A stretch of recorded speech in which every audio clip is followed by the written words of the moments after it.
everyone. So yeah, I just wanted to give another little update about the David Wilcock and where my thinking is around his death. My name's Jody Dean. If you don't know, welcome to the channel. If you are new, and if you like this content, please subscribe. So David Wilcock was a living luminary, and as many of you know, an absolute incredible researcher, brilliant mind, brilliant thinker, incredible writer. You know, both his books, The Source Field Investigations and The Synchronicity Key, for me were game changers and very highly enlightening, where they very much marry esotericism, metaphysics, and little known science, and what they might call fringe science, but like science that's not like there in the academia, deep kind of establishment. This idea of, you know, what is real science, which of course is just censored on the mind control, thought control, really. So they don't include so much which is done, so much research that is done, and that's also a way to kind of control the populace and their thought. And so you may or may not know that David Wilcock was, what they say is he took his own life. I think it was reported by the Boulder Police Department, the Sheriff's Department in Boulder in Colorado, and that there was a 9/11 call, and then so officers, sheriffs or deputies or whatever were called to his address, and he was there on the doorstep and made a scene and then shot himself. And it's very clear to me that it's not only was it incredibly bizarre, but I believe that he was taken out by, let's say, the deep state,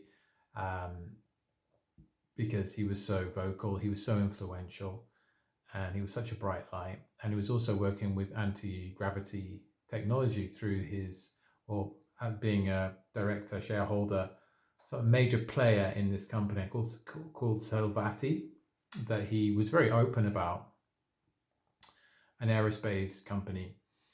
And yeah, I believe that it was just thought that it was time that he would go. Now, he may have made some kind of bargain, and I don't know, you know, and been kind of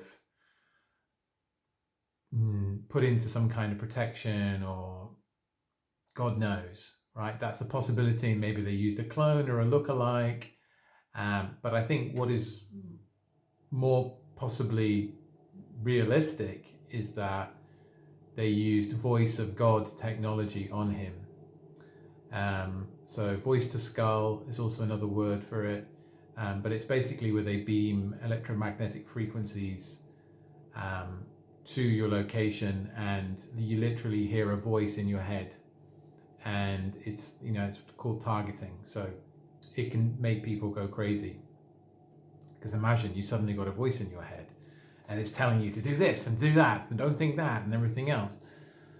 So it could easily get you kind of banged up in a mental institution, or actually, if it's, you know, manipulated, the voice is manipulated in a way enough to kind of turn it against yourself, to, you know, make yourself do things that you wouldn't do, like kill yourself, for example, and make a very public display of killing yourself, as did David Wilcock, the same person that always spoke against taking your own life, and said because of the karmic consequences of taking your own life, and also because in his last live show, which was, I don't know, a day or two before, on Sunday evening, he even mentioned it on the show, like, definitely don't do that. Don't take your own life. It's not the way to go.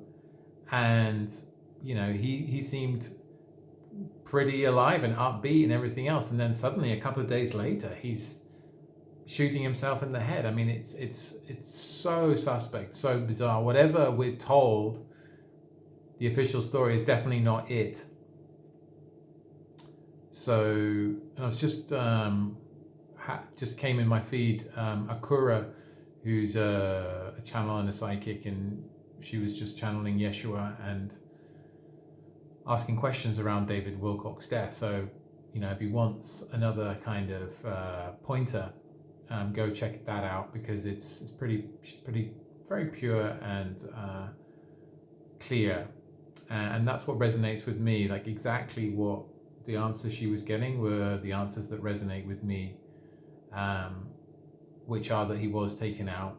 Yes, he was working with anti-gravity, and various things like that. So, he's very vocal about the cabal, the elites, and always has been. And he's often said, I'm not suicidal, and I'm afraid for my life at times because of, maybe getting death threats or whatever, fear of being taken out. And of course, some of the people that he, the whistleblowers that he talked to and worked with over the years, like Dr. Pete Peterson, etc., they were taken out. And this happens. It's a dangerous business. I mean, the energy assets of oil and gas are trillion-dollar assets, and they are controlled, and they exert a massive control on the whole population of the world, through energy being in the price of everything, and who owns that energy gets to make untold amounts of money, and therefore have undue amounts of control. And certain families, etc., who are involved in this and have been for a very long time. And we can talk about bloodlines, we can talk about DNA, we can talk about hybrids and things like that.